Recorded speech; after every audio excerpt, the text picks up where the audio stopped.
Okay, y'all, I'm gonna do just a quick video on this combination valve is what this is called actually. And this one is made by Master Power Brakes. You can visit them, masterpowerbrakes.com, I believe. That's the brand I went with, but if you see these, they are all similar. They do the same thing.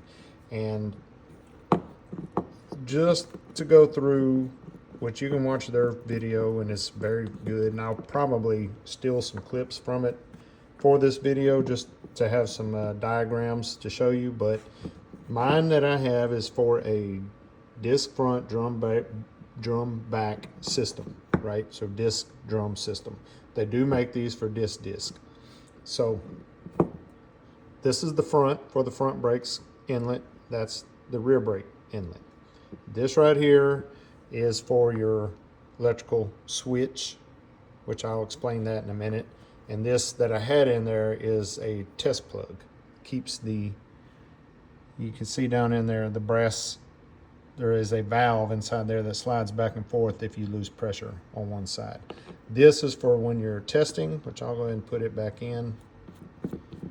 It locks that valve in place, or whenever you are bleeding the brakes.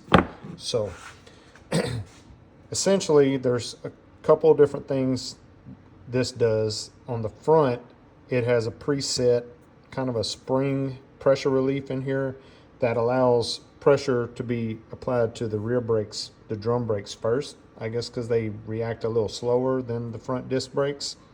So that is a preset little metering valve inside here, I would say.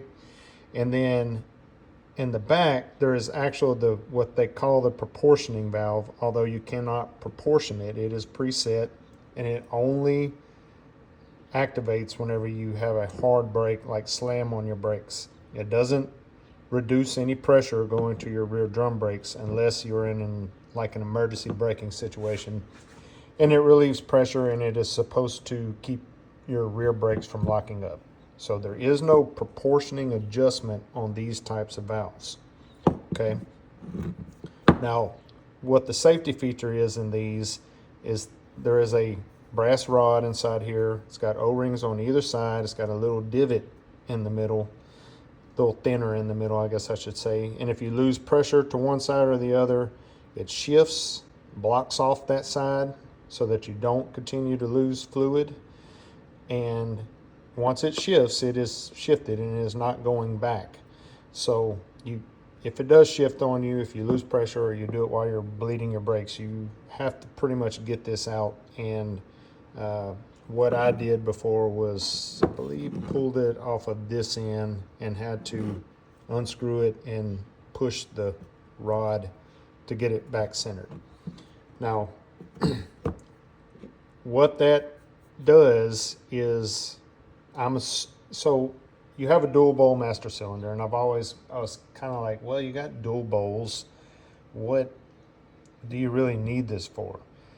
But I'm thinking the purpose of this blocking off one side from completely bleeding down, it'll help prevent you from getting fluid inside your master, or air inside your master cylinder, which once you get air in it, it could affect both sides, where basically you would have zero brakes. Where this blocks off one side, and whichever side is still good should stay fully functional to let you get to a safe place and repair your brakes. So that is the purpose of this. Another thing to note, this center part, this is not a pressure switch. It is an electrical indicator. So all this is, whenever that brass sleeve shifts, it makes contact with this pin right here and completes a circuit if you have it wired up. I do not have a brake light in my car, the Thunderbird, this guy here.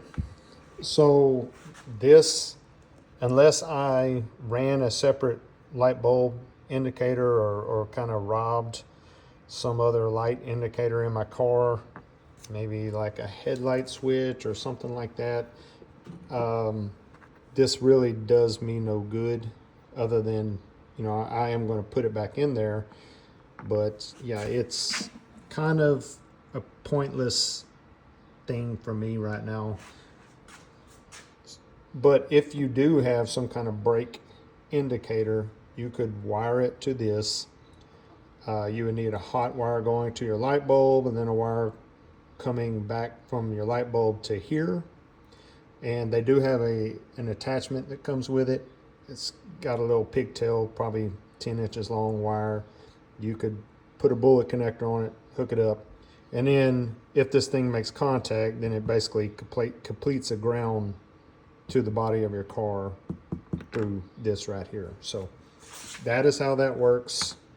It is not a pressure valve in any way. There is no pressure in this middle part, or there shouldn't be, because you have O-rings on either side right here, right? If you do have pressure here, this thing is shit the bed, essentially. So then I've got this. This is an actual proportioning valve.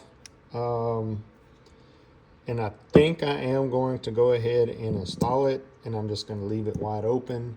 And if I feel like, in Master Power Brakes, they do say this is an acceptable setup to use these in conjunction with each other. I don't know that it's really necessary for just kind of daily driving, but I'm going to go ahead and put it in. And it kind of complicates my brake system a little more, but I am going to use it. But this is an actual proportioning valve for the rear brakes. It's just for the rear brakes. So yeah, anyway, that's it. So I just wanted to go over this. I've seen some confusion about these, and I've even seen these types sold, and they call them on their, where you buy them, they're just called a proportioning valve. But it is a multi-functioning valve, combination valve, or combinatorial. I think combination valve is what Master Power calls it. And yeah, so it's multifunction, it is non-adjustable, and it is basically a safety feature. And yeah, just the sleeve that shifts in there, that's all that happens. Blocks off one side if you lose pressure. And one last thing, when you're bleeding brakes, trust me, I know this for a fact, it will trip almost immediately if you don't have this plug in it. If you've got that guy in it, it's going to shift, and you're not going to be able to bleed whichever brakes you know it trips to. They just won't bleed until you fix it. I personally had to take it out, take this end off, get a little screwdriver and shift it back over to where it was centered. What I had to do. I've seen people say you can reset them in the car, but yeah, I wasn't able to, and I had to do it twice. Don't ask me why, but yeah. Remember to put this guy in before you bleed your brakes. I'll just say that one last time. Anyway, I'm about to put it in this car, but that is my little spiel on this, how this Dumafachi works. So, all right, let's get to work.